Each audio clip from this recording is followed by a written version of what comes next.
नमस्कार, खबरों की खबर में आपका स्वागत है। शांतिपूर्ण माहौल जब क्रिएट हो जाए तो ये किसी तूफान के आने का संकेत माना जाता है।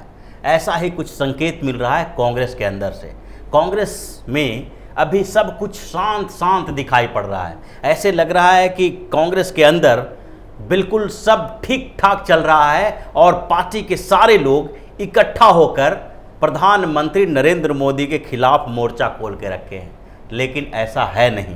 कांग्रेस के भीतर बहुत ज़्यादा कन्फ्यूजन की स्थिति है। अंदर जो आंतरिक कलह है वो बिल्कुल इस स्तर पर पहुंच गया है कि ये तूफान का रूप कभी भी ले सकता है। राहुल गांधी का जो पूरा गैंग है वो परेशान है, सोनिया गांधी कन्फ्यूज्ड हैं और प्रियंका गांधी अति सक्रिय हैं।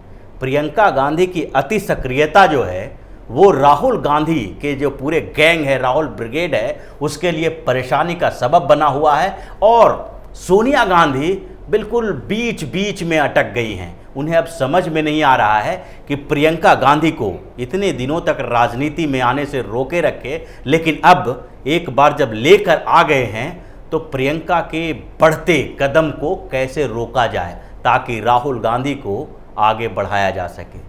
ये सारी स्थिति जो हुई है उसके कारण जो राहुल गांधी का जो गैंग है उस परेशानी में अलग अलग कॉन्स्पिरेसी गढ़ रहा है और उस कॉन्स्पिरेसी का जो पूरी बात है वो आगे डिस्कस करेंगे। लेकिन सबसे पहले ये समझ लें कि आखिरकार राहुल का गैंग परेशान क्यों है और प्रियंका गांधी की सक्रियता से राहुल गांधी को तकलीफ क्या हो रही है। सबसे पहले जो कोविड-19 यानी कोरोना वायरस का संक्रमण जब फैला तो राहुल गांधी के पास कोई मुद्दा नहीं था।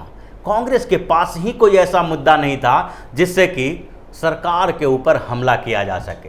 कुछ छोटे मोटे आर्थिक मुद्दे को कांग्रेस और राहुल गांधी ने उठाया, लेकिन वो मुद्दे बिल्कुल रीढ़ विहीन थे। ऐसे मुद्दे थे जिस पर आगे नहीं बढ़ा जा सकता था और मीडिया में भी राहुल गांधी या फिर कांग्रेस को उसके तरफ से अटेंशन नहीं मिला। कांग्रेस के वो मुद्दे धाराशायी हो गए, क्योंकि ये सबको पता है कि जब कोरोना वायरस का संक्रमण फैला तो पूरी दुनिया में तबाही मची है, पूरी दुनिया में लॉकडाउन किया गया है।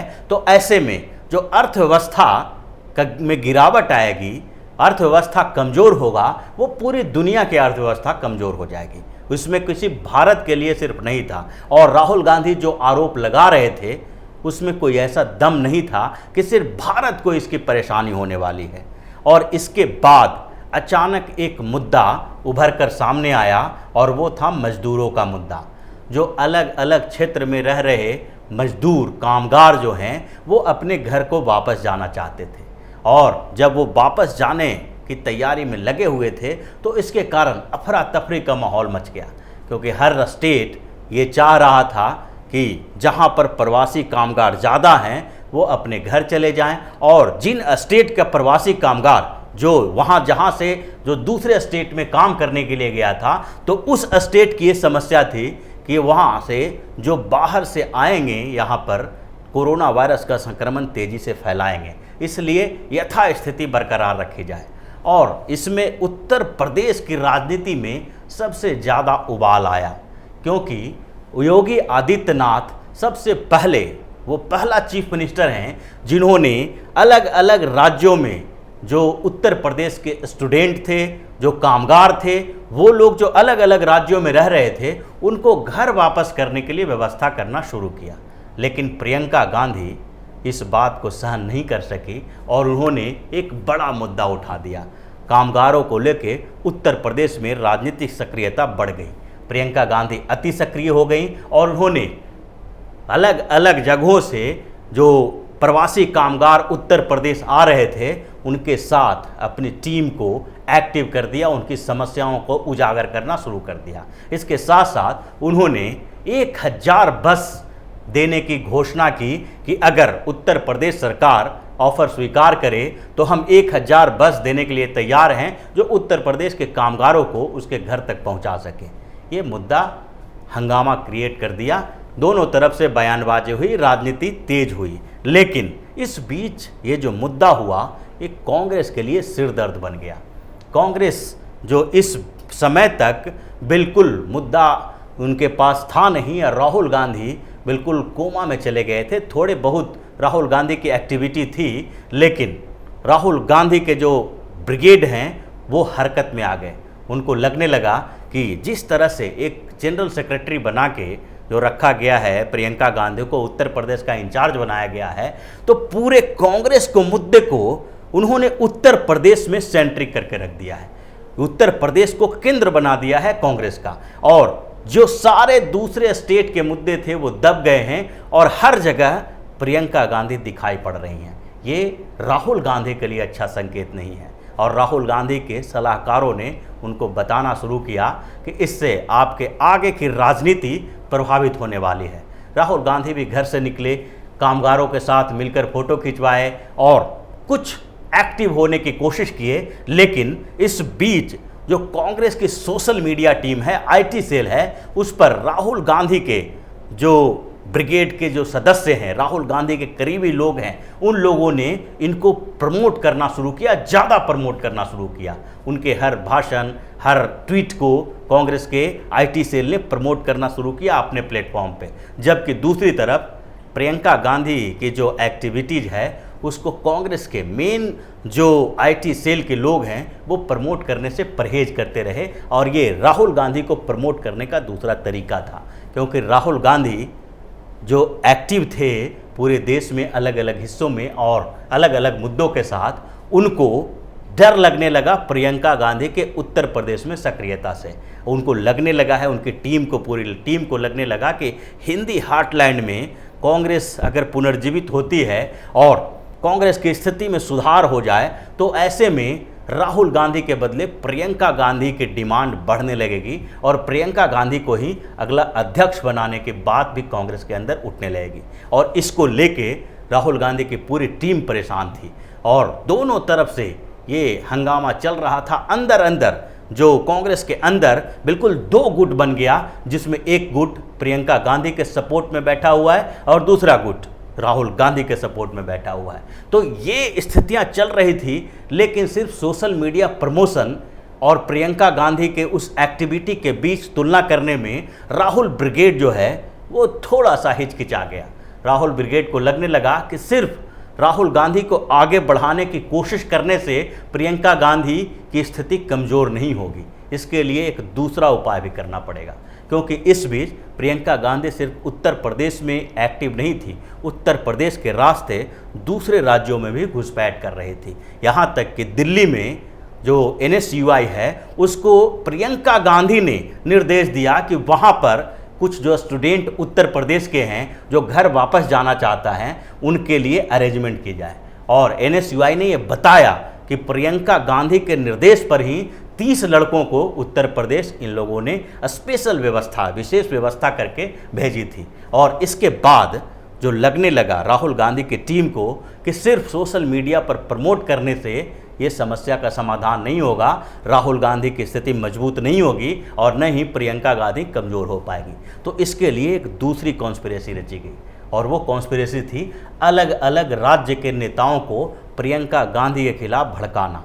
और ये भड़काने का काम धीरे धीरे किया गया, और उसमें राहुल गांधी के सबसे विश्वस्त और अभी सबसे नज़दीकी व्यक्ति जो कांग्रेस के महासचिव हैं केसी वेणुगोपाल ने ही ये पूरी कॉन्स्पिरेसी रची।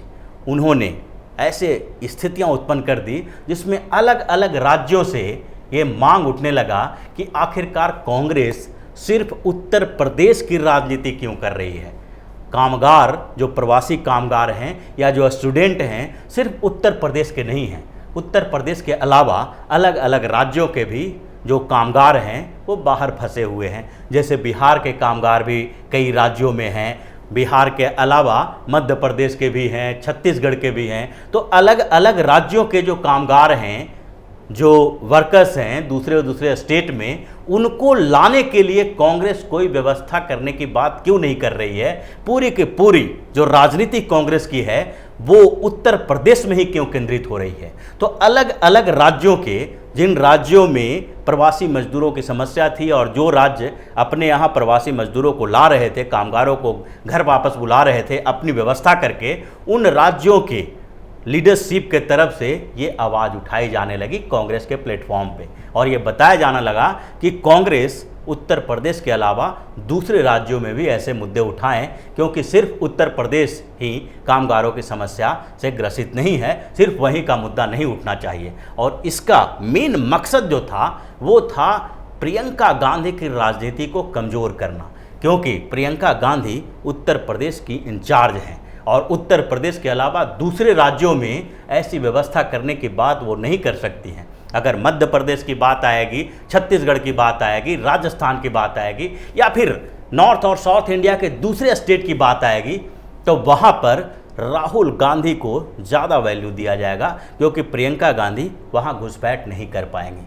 ऐसी स्थिति पहले से भी चल रही थी। चुनाव के समय में भी आपने देखा होगा कि हर जगह से जहाँ जहाँ चुनाव हुए इस बीच, चाहे हरियाणा में हो, महाराष्ट्र में हो, झारखंड में हो, दिल्ली में हो, हर जगह प्रियंका गांधी की डिमांड थी, लेकिन उनकी रैलियां कम कर दी गई। कई जगह पर तो उनको भेजा ही नहीं गया, बल्कि राहुल गांधी को भेजा गया। हरियाणा में कांग्रेस के जो एक रैली थी जिसमें सोनिया गांधी को जाना था, और सोनिया गांधी की रैली जो सोनिया गांधी तबीयत खराब होने के कारण नहीं जा पाई, वैसे स्थिति में राहुल गांधी वहां पर गए, प्रियंका गांधी को नहीं भेजा गया। जबकि हरियाणा कांग्रेस की मांग थी कि सोनिया गांधी की जो रैली कैंसिल हुई है, सोनिया गांधी नहीं आ पाएंगी, तो उनके बदले प्रियंका गांधी को भेजा जाए।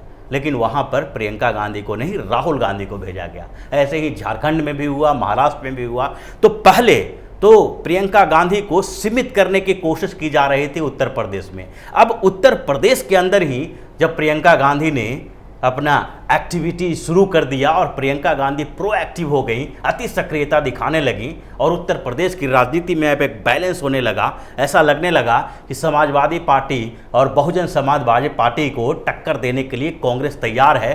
भारतीय जनता पार्टी और कांग्रेस के बीच अब टक्कर होने वाली है। तो ऐसी स्थिति में यहाँ जो राहुल गांधी के ब्रिगेड के लोग हैं, गैंग्स ऑफ राहुल गांधी को तकलीफ होने लगे कि अगर उत्तर प्रदेश होते हुए बिहार तक ये पहुँच गया, पूरे हिंदी बेल्ट में जिस तरह से प्रियंका गांधी की औकात बढ़ रही है, इनकी हैसियत बढ़ रही है, उससे अब राहुल गांधी का भविष्य खतरे में पड़ जाएगा। और जब राहुल गांधी का भविष्य खतरे में पड़ जाएगा तो उनके इर्द गिर्द जो ये लोग मंडराते हैं, इनका भी राजनीतिक भविष्य अधर में लटक जाएगा। और यही पूरी जो व्यवस्था हुई है। और इस बीच कांग्रेस के अंदर जो टकराव चल रहा है राहुल वर्सेस प्रियंका के बीच, उसके कारण सोनिया गांधी अब परेशान होने लगी है।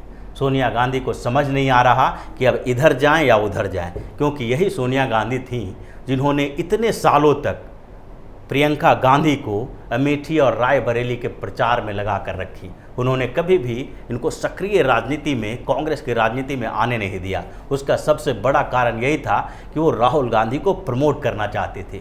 और राहुल गांधी को जब अध्यक्ष बना दिया गया और 2019 का लोकसभा चुनाव होना था, तो उस समय सोनिया गांधी को लगा कि आखिरकार ऐसे समय में जब चुनाव होने वाला है, राहुल गांधी अध्यक्ष हैं, तो इस समय राहुल गांधी के नेतृत्व में जो कांग्रेस चुनाव लड़ रही है, अगर कांग्रेस मजबूत होकर उभरती है तो राहुल गांधी के लीडरशिप को सब लोग स्वीकार करेंगे। और इसीलिए उस बीच प्रियंका गांधी को भी मैदान में ले आया गया, उत्तर प्रदेश का इंचार्ज बना दिया गया, पूर्वी उत्तर प्रदेश का। और इसके पीछे का मकसद यही था कि प्रियंका गांधी के आते ही कांग्रेस में थोड़ी हलचल होगी और एक नया चेहरा जो गांधी परिवार का सामने आया है, उससे कांग्रेस को चुनाव में कुछ फायदा होगा। लेकिन फायदा हुआ नहीं और राहुल गांधी को उल्टे इस्तीफा देना पड़ा कांग्रेस के अध्यक्ष पद से। और उसके बाद जो स्थितियां सोनिया गांधी के हाथ से निकली है, वो अब वापस आने वाली नहीं है, क्योंकि प्रियंका गांधी अब सक्रिय हो गई हैं। राहुल गांधी इतना